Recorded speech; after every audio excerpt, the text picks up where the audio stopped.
예, 지금부터 제160차 정책조정회의를 시작하도록 하겠습니다. 먼저 이인영 원내대표의 모두 발언이 있겠습니다.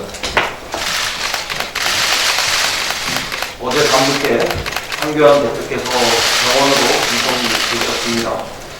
위험한 고비를 넘겼다고 하니까 다행입니다. 회유와 안정을 빕니다. 이제 우리 국회는 심기일전에서 대화와 타협의 새로운 길을 만들어야 합니다. 선거법과 검찰개혁법을 합의할 수 있는 시간도 얼마 남지 않았습니다. 한교안 대표가 단식 중이라서 협상의 여지가 그동안 별로 없었던 점은 충분히 이해합니다. 한교안 대표께서 건강을 회복하는 동안 우리 국회는 할 일을 할 수 있어야 합니다. 자유한국당에게 대화와 협상으로 적극 나갈 것을 요청합니다. 거듭 말하지만 연동형 비례대표제의 도입과 그리고 고위공직자 범죄 수사처의 신설에 동의만 한다면 우리 민주당은 협상에 매우 유연하게 나설 것입니다. 우리는 끝까지 대화와 타협 그리고 협상과 합의의 노력을 포기하지 않겠습니다. 주말에도 또 휴일에도 대화의 문은 활짝 열려있다는 점을 분명히 전합니다. 대화 타협을 위한 자유한국당의 큰 결단을 요구합니다. 우리가 마지막 순간까지 자유한국당까지 포함하는 합의의 길을 포기하지 않겠지만 그러나 부작정 시간을 기다릴 수만은 없습니다. 그러나 대화 타협의 큰 길이 반드시 열리지 않는다면 우리는 국회법이 정해놓은 절차에 따라서 또 다른 길을 수행하지 않을 수 없습니다. 7개월 넘게 이어진 패스트트랙 정국을 이제 끝내야 한다고 생각합니다. 자유한국당이 통큰 합의의 길로 나오길 바랍니다. 그리고 그러지 않으면 우리도 주저없이 또 다른 선택의 길로 갈 수밖에 없다는 점을 거듭 말씀드립니다. 내일 본회의에서 민생 경제 법안을 하나라도 처리해야 합니다. 어제 법사에서 우리 당의 중점 법안 20개가 통과되어서 다행스럽습니다. 소부장법과 청년기본법, 국가균형발전 특별법 등이 법사의 민첩을 넘은 것은 큰 성과가 아닐 수 없습니다.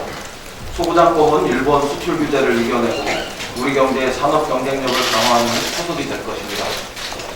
청년기본법은 청년 정책의 근간이 되는 법이고 국가균형발전 특별법도 지역 상생형 일자리를 만드는 데 큰 뒷받침이 될 것입니다. 29일 본회의에서 무난히 통과된 바는 국내 소재 부품 전문 기업들과 2030 청년들 그리고 지역 균형 발전에 큰 힘을 기울이기가 보태는 셈입니다. 소상공인을 별도 지원 대상으로 분리한 소상공인 기본법도 통과되어서 소상공인들에게 조금은 수혜만이 생겼습니다. 그러나 아직 본회의 상정을 장담할 수 없는 민생 법안들도 많이 남았습니다. 행안위를 통과한 개인정보보호법에 이어서 자기정통위에서 정보통신망법이 반드시 승인되고 의결될 수 있어야 하며 정무위원회에서도 신용정보법이 반드시 승인되고 의결되는 이런 처리 절차를 밟을 수 있어야 합니다. 그래야 지난 원내대표 협상 과정에서 합의했던 데이터 상법과 국회법이 개정되는 그런 그 약속이 이행되는 과정이 될 수 있습니다. 아울러 데이터 상법을 비롯해서 형제국전 피해자가 25일째 고공 단식 농성을 벌이고 있는 과거사법, 그 다음에 해인이, 한음이, 태호, 유창이 그리고 하준이법도 내일 본회의에서 모두 통과될 수 있도록 자유한국당은 적극적으로 협력해 주시길 부탁합니다. 민주당은 내일 본회의 전까지 상임위를 풀 가동하고 29일 본회의 전에 법사위를 여는 등 협력전을 펼치겠습니다. 29일 본회의가 우리 국회의 표와 같았던 국민에게 힘이 되는 모습을 보일 수 있도록 야당의 적극적인 협조를 거듭 부탁합니다. 이상입니다.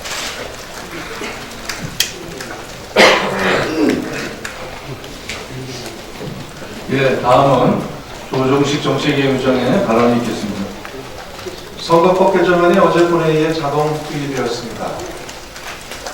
자유한국당의 목리와 발목 잡기에도 정치 개혁의 열차는 종착지를 향해 달려가고 있는 중입니다.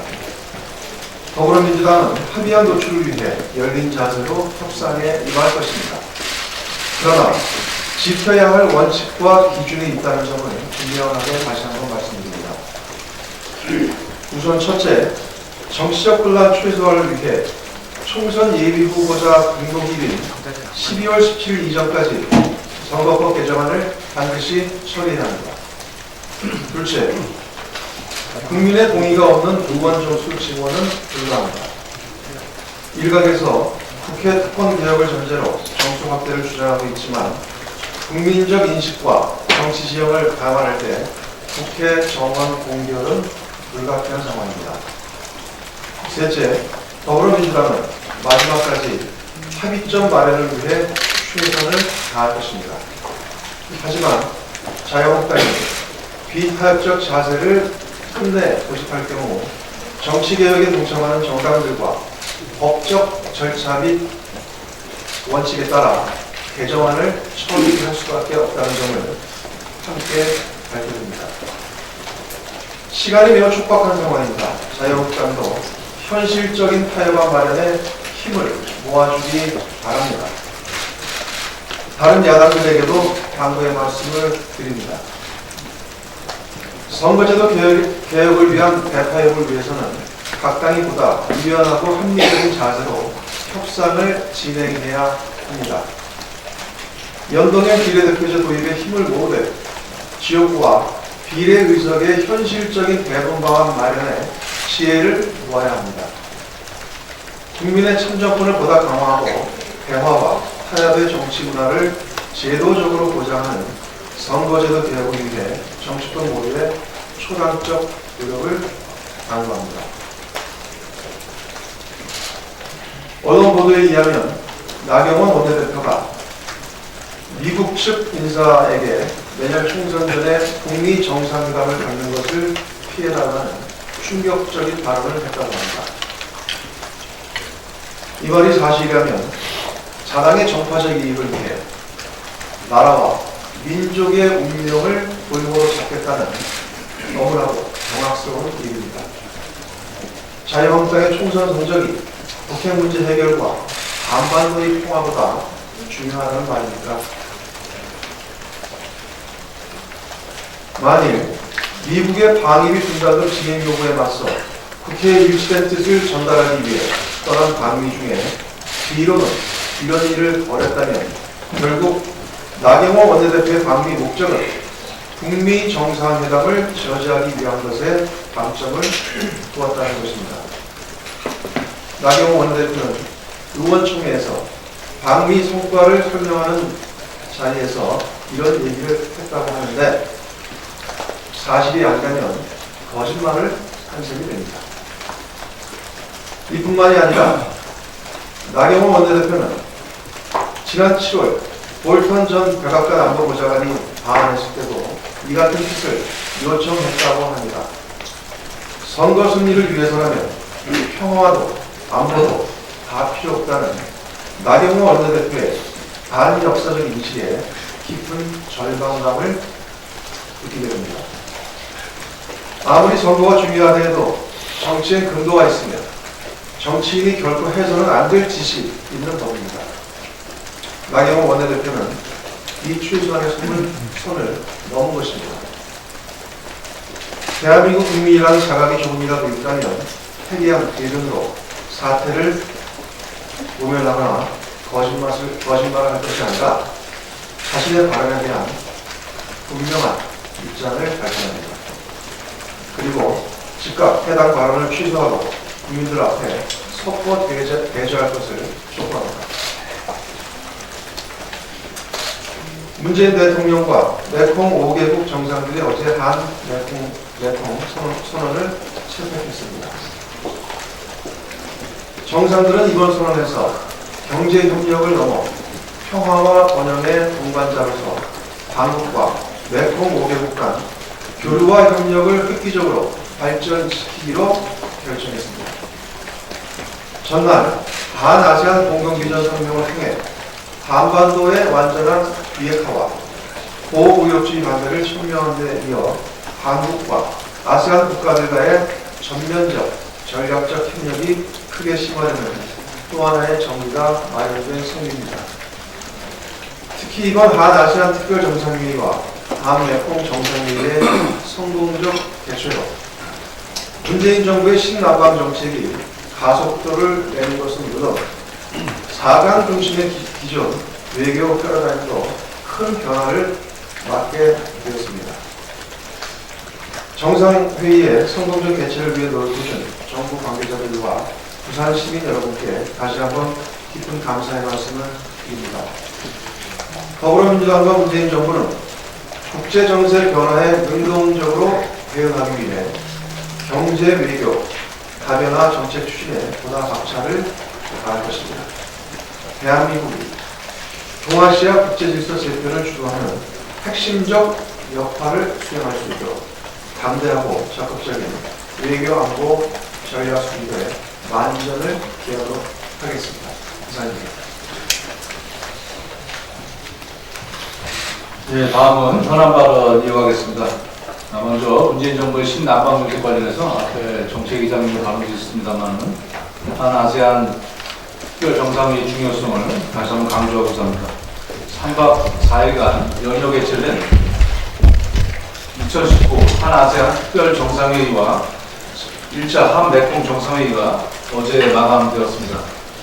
이번 회의는 문재인 대통령 취임 이후 국내에서 열린 최대 규모의 국제 행사로 문재인 정부가 중점적으로 추진하는 신남방 정책의 새로운 이정표로서 각별한 의미가 있다는 것이 대체적인 평가입니다.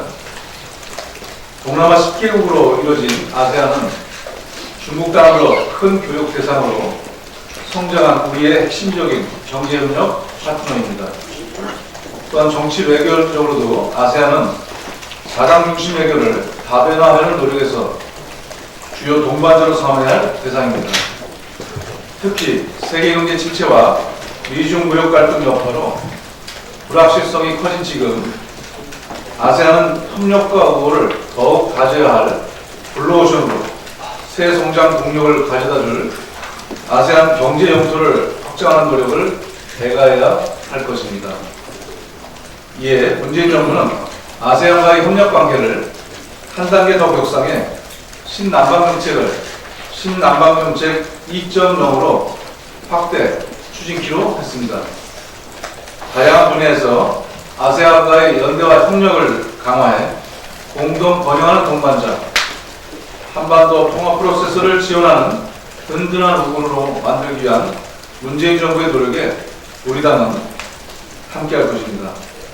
자유한국당을 비롯한 야당은 국민을 불안하게 하는 위기론만 주장하지 말고 기회를 만들어가는 문재인 정부와 우리 당의 노력에 적극 공익적 차원에서 협조해 줄 것을 촉구합니다. 이상입니다. 다음 현안 발언은 맹성규 원내 부대표 예산 관련 발언이 있겠습니다. 예, 내년도 예산안의 목적 처리 시간이 5일 앞으로 다가왔습니다. 국회법에 따르면 11월 30일까지 예산안의 심의를 마치지 못하면 예산안은 본회의에 자동 상정됩니다.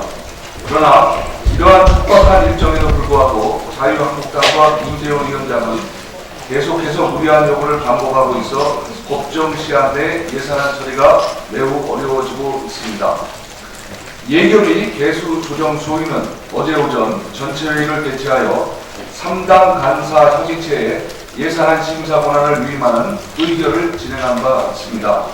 이 자리에서 김재원 위원장은 3당 간사 협의체의 회의 개의 시간과 장소를 특정하고 논의 경과를 언론 브리핑하는 한편 속기록을 작성해 공개하는 등의 방안을 간사 간 협의를 통해 결정해 줄 것을 권유하였고, 저희 민주당은 원활한 예산 심사를 위해 간사 협의에서 이를 조정하고자 하였습니다. 그러나 어제 두 차례 이어진 간사 협의에서 자유한국당 측은 김재원 위원장의 권유와는 달리 속기록 작성 등의 사안을 절대 양보할 수 없는 조건으로 제시하는 등 간사 간 협의에 의지가 없는 모습을 보였습니다. 저희는 김재원 위원장과 자유한국당이 3당 간사 협의체를 통해 신속하게 예산안 심사를 하도록 합의했음에도 불구하고 실질적인 논의가 이루어질 수 없는 무리한 요구를 하는 것은 법정 시한을 넘겨 정기국회가 끝나는 12월 10일까지 내년도 예산안 통과를 막아 이를 지렛대 삼아 패스트트랙 법안의 본회의 상정을 막으려는 정략적 의도가 아닌지 의심스럽습니다. 저희 민주당은 김재원 위원장과 자유한국당에 제안합니다. 정략적 의도가 없이 예산안 심사가 보다 투명하고 공정하게 진행되는 것이 필요하다는 취지라면 어제 소위에서 염동열 자유한국당 의원도 주장하였듯이 법적 근거에 따라 다시 소위를 열어 심사를 이어나가야 합니다. 지난 열흘간 소위에서 1차 감액 심사를 진행하였기 때문에 지금이라도 소위를 개최하여 밤을 새워서라도 논의를 진행한다면 법정 시한 내 심사를 완료할 수 있을 것입니다. 이를 위해 어제 민주당 소위 의원 전원 명의로 소위 개최 요구서를 대통령실에 제출해 놓은 상태입니다. 김재원 위원장과 자유한국당의 진정성 있는 회답을 요청합니다.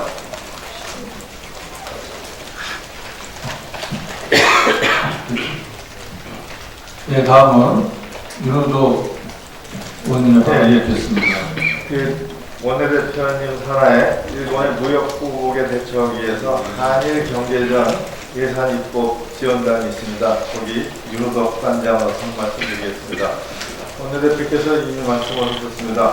지난주 금요일 10월 22일 날 산업자원위원회 전체회의에서 여야 합의로 소재부품 장비 산업 경쟁력 강화 특별법이 의결되었습니다.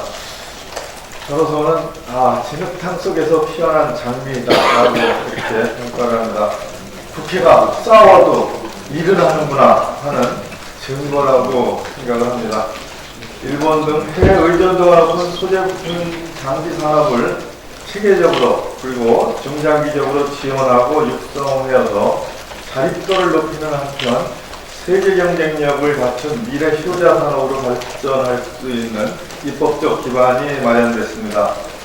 지난 7월 1일 일본이 무역보복을 시작한 이래 5개월 만에 입법 성과라고 할 수 있습니다. 또 좋은 소식이 있습니다. 저희가 속해 있는 기획재정위원회 조세소위에서 일요일 날에도 나와서 회의를 하는 등 10여 차에 걸쳐 회의를 했습니다. 그 중에 소재부품 장비와 관련된 세제 지원 방안에 대해서 어제 여야 간 합의를 했다는 좋은 소식을 말씀드립니다. 국내에서뿐만 아니라 해외 소재부품 장비 전문 기업을 우리 기업이 인수하는 경우에 인수금액의 일정 금액, 대기업은 5%, 중견기업은 7%, 중소기업은 10%를 법인세에서 세액 공제하는 것입니다. 원래 당초에 정부와는 주식을 50% 초과하여 인수하는 경우에 한해서 세제 혜택을 주는 그런 안이었는데 야당의 의견 그리고 또 업계의 의견을 수렴해서 50% 이상으로 수정해서 기업의 부담을 획기적으로 줄여드렸다는 말씀을 드리고 또한 주식인수뿐만 아니라 사업, 자산의 양수의 경우에도 세제 지원을 확대하였고 둘 이상의 국내 기업이 공동 인수하는 경우에도 세제 지원을 하는 것으로 확대했습니다. 또한 소재부품 장비뿐만 아니라 핵심 기술에 대해서도 전향적으로 세제 지원을 하는 방안을 마련하기로 했습니다. 이러한 입법 성과는 소부장 기업의 경쟁력 강화에 결정적인 도움이 될 것입니다. 이제 소부장 산업을 지원하기 위한 내년도 예산이 확정이 되어야 됩니다. 그런데 예결위를 이렇게 들여다보면 참 답답하기는 합니다. 오늘 반드시 예결위에서 심의가 재개돼서 법정기일에 통과가 되고 국민들이 바라고 있는 소부장 기업을 지원하는 예산이 숙성되기를 간절히 기대합니다. 이상입니다. 예. 이원우 원내수석의 현안 발언이 있겠습니다. 윤은석 의원님께서 의견이 진행상을 보면서 답답하다고 말씀하셨는데 저는 데이터 합법 관련해가지고 답답한 거 한 말씀만 말씀드리겠습니다. 이 데이터 합법은 다들 아시겠지만 이인영 우리 원내대표나 나경원 원내대표께서도 조사 때 대표연설 때 이거의 필요성에 대해서 이미 말씀을 하셨고 그리고 수차례의 회의를 거치면서도 이거의 필요성, 이 데이터 합법의 중요성에 대해서 공감을 하고 계십니다. 오시안 원내대표도 이거에 대해서는 빨리 통과해야겠다라고 하는 말씀을 하고 계시는데 그래서 아주 정말로 이게 원내대표들 사이에서 이 정도까지 얘기를 해야 되나라고 할 정도로 세부적인 내용들이 진행이 좀 됐습니다. 근데 문제는 상임위로만 넘어가면 안 되는 거예요. 다들 일부 언론에서 이미 보도를 했는데 정무위는 11대 1, 한 명이 반대해서 지금도 문턱을 못 넘고 있습니다. 그러면 오신환 대표께서 야 이런 방법이라는 게 있으니까 자기 반대 의견을 내고라도 뒤에 속기록에 남기고 어떻게 뭐 의견이라도 해가지고 해야 되는 거 아니냐 이런 말씀까지 하고 있어요. 그런데도 아직 문턱을 못 넘고 있습니다. 과방위는 더 황당합니다. 일정이 안 잡혀요. 일정. 나 대표가 직접 통화하셔가지고 일정 잡으라고 하는 현장에서 제가 있었는데 그럼에도 불구하고 과방위 법안 처리가 일정을 못 잡고 있습니다. 그래서 원내대표들끼리 합의해도 아무 소용없고 뭐 이런 상황이 지금도 계속 지금 며칠 동안 진행이 되고 있습니다. 옆에서 지켜보는 저도 정말 답답한데 그래서 내일 본회의에서 통과시키려면 내일 오전에 법사위 있어야 되고 오늘뿐이 시간이 없습니다. 정무위하고 과방위가 열려서 무엇이 통과되지 않으면 내일 정산되죠. 이 데이터 산업이라고 하는 게 얼마나 중요하다라고 하는 거에 대해서는 다들 알고 계시고 4차 산업혁명 시기에 원유다라고 하는 얘기를 하는 정도로 이 데이터라고 하는 것이 없으면은 우리 대한민국이 4차 산업혁명을 선도해 가기 위한 경제적 활력을 내는 데 있어가지고 결정적 걸림돌로 작용하는 것이라고 하는 것들도 다들 알고 있는 내용 아니겠습니까? 아마 기자분들께서 정무위의 신형정보법만이 아니고 과방위의 정보통신망법에 대해서 어떤 상황이 벌어지고 있는지 다들 아실 것 같은데 좀 제발 좀 부탁 좀 해주세요. 이게 보도 좀 해주세요. 보도. 국회 의원들 계속 반복돼서는 안 되지 않겠습니까? 원내대표 사이에 합의됐는데도 불구하고 원내대표가 직접 통화했는데도 불구하고 안 되고 있는 이 상황을 우리 기자분들께서 좀 제발 좀 도와주십시오. 내일 이거 통과돼야 됩니다. 이상입니다. 예, 이원우 원내수석께서 협상하면서 또 양당 원내대표가 합의상에 불구하고 상임위가 제대로 법안을 회의를 열어서 처리하지 않는 것은 답답함은 아주 좀 절절하게 호소를 했습니다. 원내대표께서 많은 협조 부탁드리겠습니다. 이상으로 공개 발언을 마치고 회의를 공개로 전환하겠습니다. 원내대표의 협조를 부탁드립니다.